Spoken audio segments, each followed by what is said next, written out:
Welcome to Kavitha recipe Tamil. இன்றைக்கி பார்க்க போகிறது ஒரு 2 வகையான சிக்கன் ஃப்ரை தான் செய்ய போகிறோம். இந்த டேஸ்ட்டுக்காண்டி நீங்கள் போய் ஹோட்டலில் போய் வாங்கி செலவு பண்ண வேணாம். நீங்கள் இந்த டிப்ஸோடு வீட்டிலே நீங்கள் எளிமையாக செய்யலாம். ரொம்ப நல்லாயிருக்கும். சிக்கன் வாங்கினா போதும், அப்படியே ஹோட்டலில் கிடைக்கிற ருசி அந்தளவுக்கு ரொம்ப நல்லாயிருக்கும். ஃபஸ்ட்டு இந்த ரெசிபி செய்ய தேவையான பொருள் சிக்கன் இந்த மாதிரி வாங்கி வச்சுக்கோங்க. நான் குழம்பு வைக்கிறதுக்காண்டி எலும்போடு வாங்கிட்டு வந்துட்டோம் என் பையன். இதில் தான் நான் இப்போ சில்லி சிக்கன் செய்ய போகிறேன். ரசம் கூடவே ரசம் வச்சுட்டு சில்லி சிக்கன் செய்கிறப்ப ரொம்ப நல்லாயிருக்கும். நீங்கள் கிரேவி மாதிரியும் செய்யலாம். சில்லி சிக்கனில் கொஞ்சம் தண்ணியாக இல்லைன்னா ட்ரையாக கூட செய்யலாம். அந்த மாதிரி இப்போ நான் சில்லி சிக்கன் செய்கிறதுக்கு சிக்கன் 65 பண்ணிட்டு தான் நம்ம சில்லி சிக்கன் செய்ய போகிறோம். அதுக்கு நம்ம ஊற வச்சுக்கலாம். இதை சிக்கன் 65 மாதிரி நீங்கள் செஞ்சு சாப்பிட்லாம். இதை வச்சு ஒரு சில்லி சிக்கன் மாதிரி நீங்கள் செஞ்சு சாப்பிட்லாம்.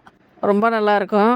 இப்போ சிக்கன் 65க்கு நம்ம மசாலா நல்லா ஊறி வரணும். கடையில் கிடைக்கிற டேஸ்ட் அப்படியே இருக்கணும்னா இந்த டிப்ஸை ஃபாலோ பண்ணுங்கள். நீங்கள் சிக்கனில் எல்லா பவுடரையும் கலந்து மிக்ஸ் பண்ணுறத விட நீங்கள் இந்த மாதிரி தனியாக ஒரு பாத்திரத்தில் கார்ன்ஃப்ளவர் மாவு, அரிசி மாவு, ஒரு முட்டை எடுத்துருக்கேன். அது வெள்ளைக்கரு மட்டும் எடுத்துக்கிட்டாலும் சரி, இல்லை நான் மஞ்சக்கரும் சேர்த்தாலும் ஒன்றும் இல்லை. சேர்த்து மிளகாத்தூள் தேவைக்கேற்ற மாதிரி எடுத்துக்கோங்க. பெப்பர் தூள், கொஞ்சமாக தயிர் இதெல்லாம் ஊற்றி நல்லா உப்பு போட்டு கலந்து வச்சுக்கோங்க. இந்த மாதிரி மசாலா மாதிரி கலந்து வச்சுக்கணும் நல்லா பேஸ்ட்டாக. இந்த மாதிரி கலந்துட்டு சிக்கனை தண்ணியே இருக்கக்கூடாது. ஏன்னா ஊறுறப்ப ஈரப்பதமாக இருக்கும். சிக்கன் தண்ணி விட்ட மாதிரி ஆயிரும். அதனால் நீங்கள் நல்லா ஒட்டை வடிச்சிட்டு இப்போ இந்த மாதிரி கலந்து வச்சுருக்க மசாலா கூட சிக்கனை ஒன்றா சேர்த்து நல்லா கலந்து ஊற வச்சுருங்க. ஒரு 1/4 ஹவர் இல்லைன்னா ஒரு அரை மணி நேரம் ஊறினா கூட நல்லா சாஃப்டாக இருக்கும். அந்தளவுக்கு ஊற வச்சுக்கோங்க. நான் மாஸ்டர் சொல்லிதான் இந்த மாதிரி செஞ்சு சாப்பிட்ருக்கோம். ரொம்ப நல்லாயிருக்கு. அதனால தான் உங்களுக்கு நான் சொல்கிறேன். இந்த மாதிரி ஃபாலோ பண்ணி பாருங்கள். ரொம்ப நல்லாயிருக்கும். இப்போ சிக்கன் ஒன்றா அது கூட சேர்த்து நல்லா கலந்து ஊற வச்சிடலாம். இஞ்சி பூண்டு பேஸ்ட்டு கொஞ்சமாக ஒரு ஸ்பூன் 2 ஸ்பூன் தேவைக்கேற்ற மாதிரி சேர்த்து நல்லா கலந்து ஊற வச்சுருங்க. நான் சிக்கன் கலந்துக்கிறப்ப மசாலா மட்டும்தான் சேர்த்துருப்பேன். மஞ்சத்தூள் எதுவுமே நான் சேர்க்கல. ஏன்னா நான் ஆல்ரெடி கழுவுறப்பவே மஞ்சத்தூள் போட்டு தான் கழுவி பசைஞ்சு வச்சுருந்தேன். இப்போ நான் திரும்பவும் சொல்லிக்கிறேன். சிக்கனில் ஊற வைக்கிறதுக்கு மசாலா எப்படி ரெடி பண்ணுறதுன்னா, கறி மசாலா கடையில் கிடைக்கும். இல்லைன்னா நீங்கள் பவுட்ரு பண்ணி கூட நீங்கள் ரெடி பண்ணி வச்சுக்கோங்க. வீடியோவில் நாங்கள் ஏற்கனவே அப்லோடு பண்ணியிருக்கோம். கரம் மசாலா எப்படி ரெடி பண்ணுறதுன்னு. அதை பார்த்து நீங்கள் பவுட்ரு பண்ணாலும் சரி, இல்லைன்னா கடையில் கிடைக்கும், நீங்கள் வாங்கி கூட சேர்த்துக்கலாம். நான் தனி மிளகாத்தூள், பெப்பர் தூள், கறி மசாலா இதை சேர்த்துதே நான் முட்டை, கார்ன்ஃப்ளவர் மாவு, அரிசி மாவு இது கூட சேர்த்து தயிர் இதெல்லாம் கொஞ்சம் சேர்த்து இப்போ செய்கிறப்ப தண்ணி விட்ட மாதிரி ஆயிரும் சிக்கன். அதனால் தண்ணி இல்லாமல் நல்லா ஒட்டை வடிச்சிட்டு சேர்த்துக்கோங்க. அப்போ தான் கரெக்டாக இருக்கும். நல்லா ஊறுறதுக்கு நல்லாயிருக்கும். இஞ்சி பூண்டு நான் ஒரு 2 ஸ்பூன் சேர்த்து ஒரு 1/4 ஹவர் ஒரு அரை மணி நேரம் ஊறட்டோம்னு ஊற வச்சுருக்கேன். இப்போ நான் சில்லி சிக்கனுக்கு தான் நான் ரெடி பண்ணிக்கிட்டு இருக்கேன். சிக்கன் ஊறிக்கிட்டு இருக்கு. நம்ம அதுக்கு முன்னாடி பூண்டு, வெங்காயம், இஞ்சி, குடமிளகா, கண்டிப்பாக குடமிளகா சேர்த்துக்கணும். இதெல்லாம் கட் பண்ணி எடுத்துக்கணும். ஃபஸ்ட்டு பூண்டும் இஞ்சியும் எனக்கு நல்லா பொடியாக அந்த மாதிரி கட் பண்ணி எடுத்துக்கோங்க. வெங்காயம் நல்லா அந்த மாதிரி ஸ்லைஸாக கட் பண்ணிக்கோங்க. குடமிளகாயும் அதே மாதிரி தான். மீதி துண்டு இருக்கதை நீங்கள் பொடியாக அந்த மாதிரி வெங்காயத்தை கட் பண்ணி எடுத்துக்கோங்க. இப்போ இது ஓரமாக இருக்கட்டும். நம்ம சிக்கன் 65 பொரிச்சு எடுத்துக்கலாம். இப்போ ஸ்டவ்வை பற்ற வச்சு இந்த மாதிரி இரும்பு கடாயெல்லாம் திக்கான கடாயை எடுத்துக்கோங்க. எண்ணெய் ஊற்றிக்கோங்க. எண்ணெய் ஊற்றி நல்லா எண்ணெய் காஞ்சதுக்கு முன்னாடி தேவைக்கேற்ற மாதிரி அந்த எண்ணெயில் எவ்வளோ மூழ்குதோ அந்தளவுக்கு சிக்கன் சேர்த்துக்கோங்க. சேர்த்துட்டு நல்லா எண்ணெய் காஞ்சதுக்கு முன்னாடி சேர்த்துக்கோங்க. சேர்த்து 2 பக்கமும் நல்லா ஃப்ரை பண்ணணும். ஒட்டாத அளவுக்கு நல்லா வருது பாருங்கள். இந்த மாதிரி தான் வரணும். இப்போ எல்லா சிக்கனையும் இந்த மாதிரி சேர்த்து 2 பக்கமும் நல்லா புரட்டி விட்டு நல்லா வேக வச்சு எடுத்துக்கோங்க. ஸ்டவ்வை கூட்டி குறைச்சி 2 பக்கமும் நல்லா இந்த மாதிரி வேகணும். வெந்ததுக்கு முன்னாடி ஒரு தட்டில் எண்ணெயை வடிச்சிட்டு சேர்த்து எடுத்து வச்சுக்கோங்க. இப்போ நான் சிக்கனை ஒன்றா சேர்த்தாச்சு. இப்போ நல்லா பொரிஞ்சு வருது பாருங்கள்.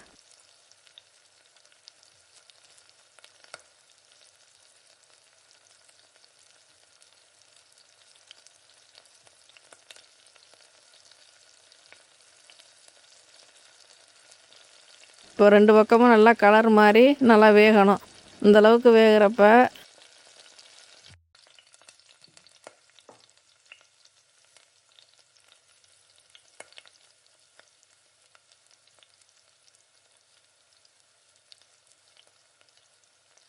நல்லா எண்ணெயை ஒட்ட வடிச்சிட்டு ஒரு பாத்திரத்தில் இந்த மாதிரி எடுத்து வச்சுக்கோங்க. இப்போ இந்த சிக்கனை வந்து ஒரு பாத்திரத்தில் எடுத்து வச்சாச்சு. இப்போ திரும்பவும் இருக்கிற சிக்கனை இந்த மாதிரி ஒன்று ஒன்றா இந்த மாதிரி சேர்த்துக்கோங்க. சேர்த்து 2 பக்கமும் நல்லா வேக விடுங்க. வேக விட்டு நல்லா திருப்பி விட்டு நல்லா வேகட்டும். இப்போ இந்த தட்டில் மாற்றி எடுத்து வச்சுக்கோங்க. இதே மாதிரி எல்லா சிக்கனையும் நான் பொரிச்சிட்டு காட்டுறேன். இப்போ எல்லா சிக்கனையும் பொரிச்சிட்டு காட்டுறேன். இஞ்சி பூண்டு விழுது நான் அரைச்சி ஏற்கனவே நான் சேர்த்ததை வந்து காட்டலை, இந்த பக்கம் ஓரமாக இருக்குது. இப்போ சோயா சாஸும் சில்லி சாஸும் எடுத்து வச்சுருக்கேன். காரம் கம்மியாக இருந்துச்சுன்னா நீங்கள் வந்து தண்ணியில் மிளகாவத்தில் ஊற வச்சு ஒரு பேஸ்ட்டாக கூட நீங்கள் அரைச்சி எடுத்துக்கலாம். நான் வந்து இந்த மாதிரி பாட்டிலில் வாங்கி வச்சுருக்கேன். இது காரம் கம்மியாக இருந்துச்சுன்னா கூட காரம் தேவைக்கு ஏற்ற மாதிரி நீங்கள் சேர்த்துக்கலாம், அந்த மாதிரி அரைச்சி கூட. இப்போ கண்டிப்பாக சோயா சாஸும் இந்த சில்லி சாஸும் சேர்க்கணும், அதுக்காண்டி தனியாக இருக்குது. வினிகரும் நீங்கள் சேர்த்துக்கோங்க. அப்படி இல்லைன்னா ஒரு லெமன் எடுத்து வச்சுருக்கேன். இப்போ சிக்கன் வந்து எல்லாத்தையும் நான் பொரிச்சிட்டு காட்டுறேன். இப்போ நம்ம சில்லி சிக்கன் செய்கிறதுக்கு ரெடி பண்ணிக்கிடலாம். சிக்கன் 65 வந்து நம்ம எல்லாம் பொரிச்சு எடுத்துட்டோம். இப்போ எண்ணெய் இவ்வளோ மீதியாக இருக்குது. நம்ம வேறு கடாயில் நம்ம பொரிச்சிருந்தோம்னா இன்னும் எக்ஸ்ட்ரா எண்ணெய் ஊற்றி நம்ம பொரிச்சிருப்போம். இந்த இரும்பு கடாயை கண்டு மீதியாக இருக்குது, ரொம்பவே மீதியாக இருக்குது எண்ணெய். அதனால் கொஞ்சம் எடுத்து வச்சுட்டு கம்மியான எண்ணெயில் அதே எண்ணெயில் தான் செய்ய போகிறோம். இப்போ எண்ணெய் சூடாக தான் இருக்குது, திரும்ப நீங்கள் சூடு பண்ணிக்கோங்க. கொஞ்சமாக இஞ்சி நம்ம பொடியாக கட் பண்ணி வச்சுருக்கேன், இஞ்சியை போட்டு எண்ணெயில் நல்லா பொரியட்டும். அது வரையும் நல்லா வதக்கி விடுங்க. இப்போ பூண்டு 2ஐயும் நல்லா வதக்கி விட்டுட்டு பொடியாக கட் பண்ணி வச்சுருக்க வெங்காயத்தையும் சேர்த்து நல்லா வதக்கி விடுங்க. ஒரு 2 நிமிஷம் அப்படியே நல்லா வதங்கட்டும். வதங்கினதுக்கு பின்னாடி இப்போ ஸ்லைஸாக கட் பண்ணி வச்சுருக்க வெங்காயம் இது கூட சேர்த்து கொஞ்சம் உப்பு போட்டு நல்லா ஒரு கண்ணாடி பக்குவத்துக்கு வரணும் வெங்காயம். அது வரையும் நீங்கள் பொறுமையாக நல்லா ஸ்டவ்வை கூட்டி குறைச்சி வச்சு நல்லா இந்த மாதிரி நல்லா வதக்கிக்கோங்க.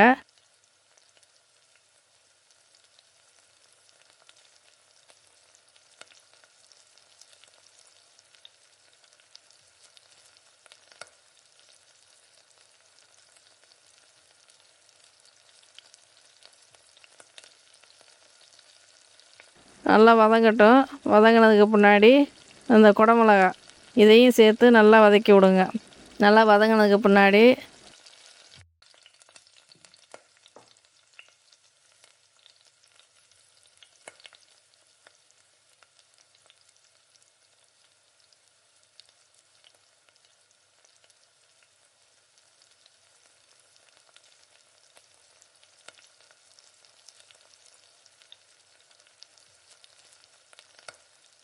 இந்தளவுக்கு வரணும். வதங்கி வர்றப்ப இஞ்சி பூண்டு விழுது 2 ஸ்பூன் எடுத்து இது கூட சேர்த்துக்கோங்க. சேர்த்து நல்லா பச்சை வாசனை போகிற அளவுக்கு நல்லா வதக்கி விடுங்க.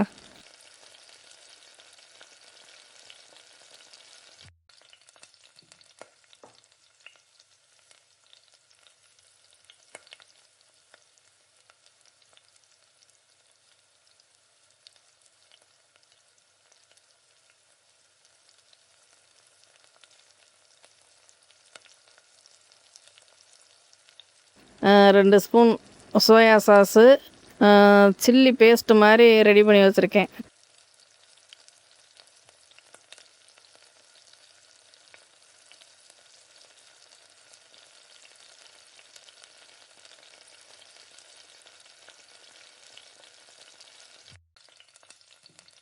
சில்லி பேஸ்ட்டு இந்த மாதிரி சேர்த்துக்கங்க.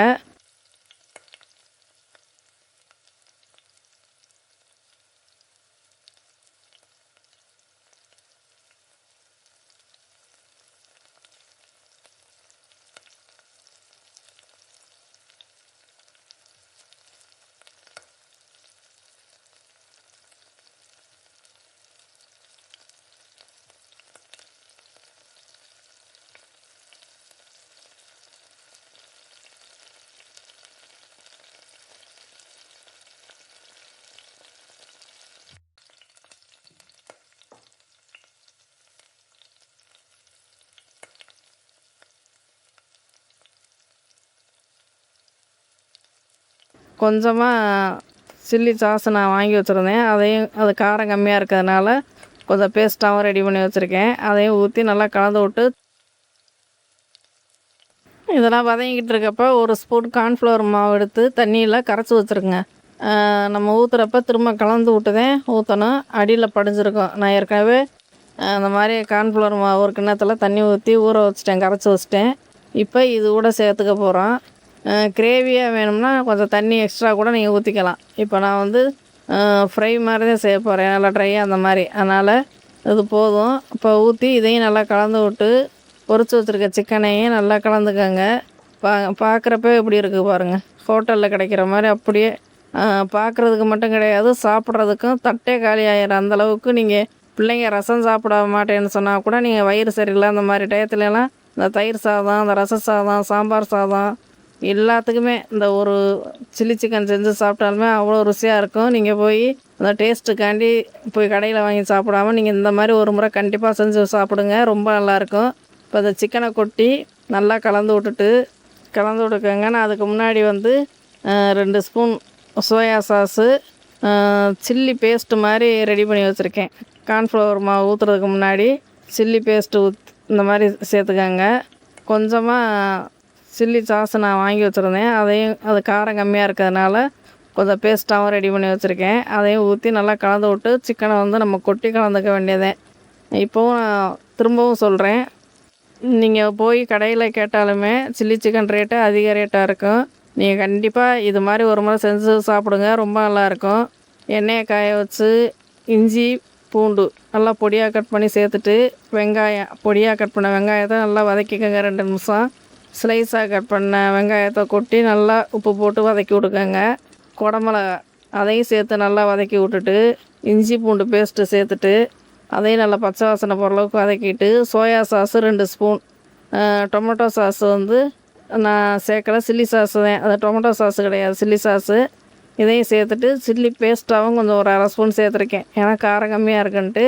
கலந்து விட்டு கார்ன்ஃப்ளவர் மாவு கரைச்சி இது கூட ஊற்றி நல்லா இந்த மாதிரி கிரேவி மாதிரி வருது பாருங்கள், இதுதான் கரெக்டான பக்குவம். இப்போ வந்து சிக்கன் பொரிச்சு வச்சுருக்க சிக்கனை கொட்டி நல்லா கலந்து விட்டு, தண்ணி தேவைன்னா அதுக்கு முன்னாடி நீங்கள் எக்ஸ்ட்ரா கூட கலந்துக்கலாம். கலந்து விட்டு நல்லா அந்த மாதிரி கிரேவி மாதிரி செஞ்சுக்கலாம், அந்த மாதிரி செஞ்சுக்கலாம், ரொம்ப நல்லாயிருக்கும்.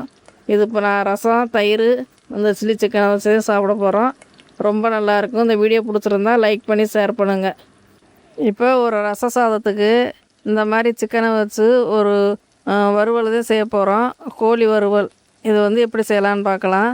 நான் வந்து ஒரு 1/2 கிலோ சிக்கன் வந்து நல்லா அந்த மாதிரி கழுவி சுத்தப்படுத்தி எடுத்து வச்சுருக்கேன். இதுக்கு தேவையான பொருள் வந்து வெங்காயம் நீல வாக்கில் கட் பண்ணி எடுத்து வச்சுருக்கேன், இஞ்சி பூண்டு விழுது, பட்டை கிராம்பு ஏலக்காய், தக்காளி வந்து ஒரு 2 சின்னதாக தக்காளி, கருவேப்பிலை, இதை வச்சு தான் செய்ய போகிறோம். எப்போவும் ஒரே மாதிரி செஞ்சு சாப்பிடாம இப்படி ஒரு முறை செஞ்சு சாப்பிடுங்க, ரொம்ப நல்லாயிருக்கும். இப்போ ஸ்டவ்வில் கடாய் வச்சு நல்லா எண்ணெய் தேவைக்கு ஏற்ற மாதிரி ஊற்றிக்கங்க. இந்த பட்டை கிராம்பு ஏலக்காய் வீட்டில் என்ன இருக்கோ இதை சேர்த்து நல்லா எண்ணெயில் பொரியட்டும். பொரிச்சதுக்கு முன்னாடி வெங்காயம் இது கூட சேர்த்து நல்லா வதக்கிக்கங்க. நல்லா கண்ணாடி பக்குவத்துக்கு மேலே இந்த மாதிரி வரணும்.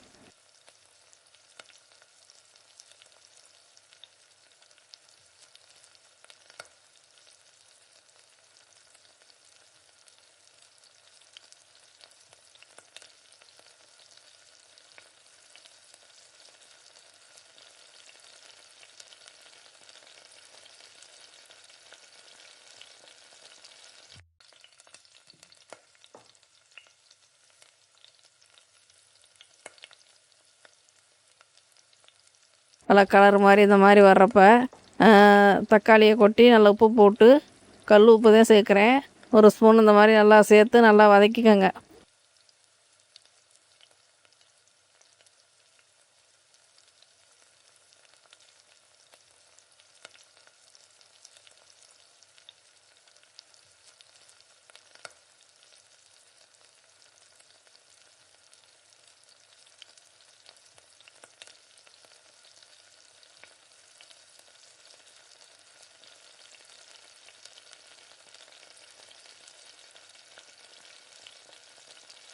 நல்லா வந்து நல்லா குழைய வேகணும் தக்காளி.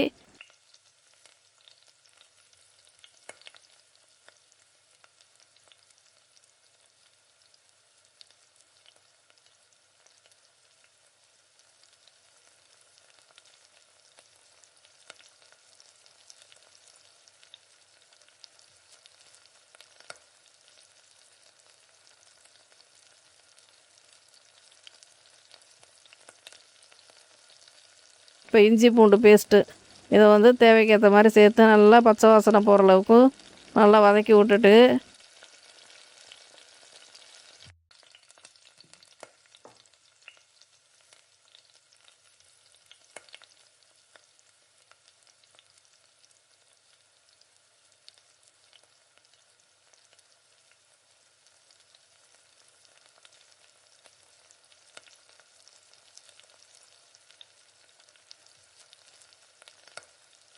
இஞ்சி பூண்டு பேஸ்ட்டு கொஞ்சமாக போட்டு நல்லா எண்ணெயிலே நல்லா பச்சை வாசனை போகிற அளவுக்கு வதக்கியாச்சு.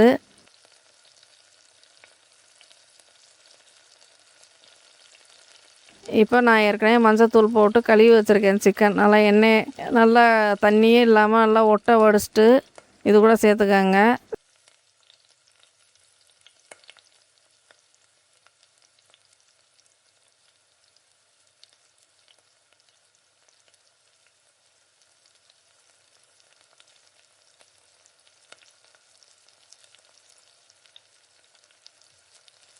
சேர்த்து நல்லா இதுக்கு தேவையான உப்பு சேர்த்துக்கங்க. சிக்கனுக்கு தேவையான உப்பு சேர்த்து கொஞ்சமாக கல் உப்பு சேர்த்துருக்கேன். திரும்பவும் ஏற்கனவே நம்ம சேர்த்துருக்கோம், இப்போவும் சேர்த்து நல்லா எண்ணெயிலே பிரட்டி எடுங்க. நல்லா அந்த மாதிரி நல்லா நல்லா பிரட்டிட்டு நல்லா சுண்டி வரதோட்டிக்கு நல்லா பிரட்டிக்கங்க. அந்த மாதிரி பிரட்டி தண்ணியே இல்லாமல் இருக்குது பாருங்கள். எண்ணெய், இஞ்சி பூண்டு பேஸ்ட்டு, வெங்காயம், தக்காளி தான் போட்டோம்.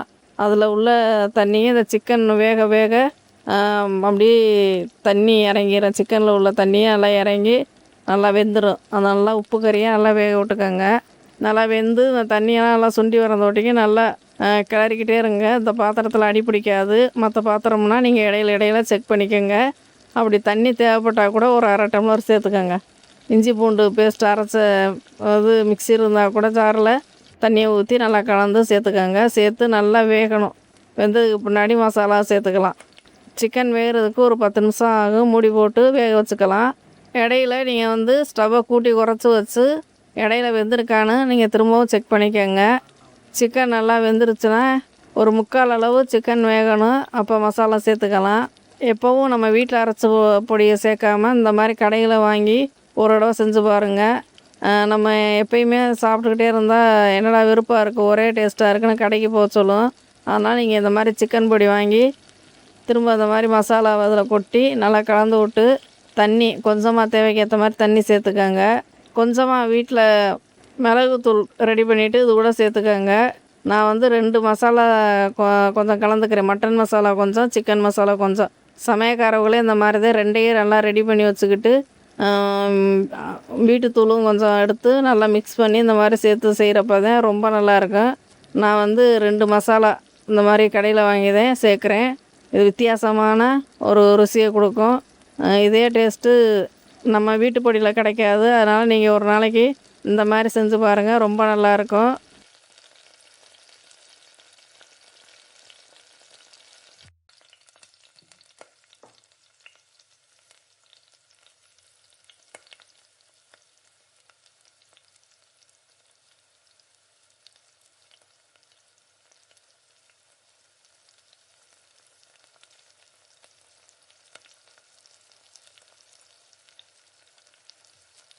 இந்த சிக்கன் வந்ததுக்கு முன்னாடி நான் காட்டுறேன். சிக்கன் நல்லா வெந்துருச்சு. இப்போ வந்து செக் பண்ணி பார்த்துங்க இடையில. இப்போ உப்பு, காரம் எல்லாமே பாருங்கள், எண்ணெயெல்லாம் பிரிஞ்சு நல்லா வந்திருக்கு.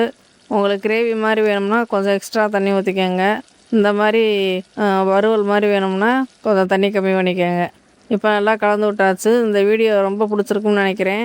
இதுவும் ரச சாதம், சாம்பார் சாதம், தயிர் சாதம் எல்லாத்துக்குமே இந்த ஒரு கோழி வறுவல் ரெடி. வீடியோ பிடிச்சிருந்தா லைக் பண்ணி ஷேர் பண்ணுங்கள். மறக்காமல் சப்ஸ்கிரைப் பண்ணிடுங்க. கூடவே ஹைப் பண்ணிடுங்க.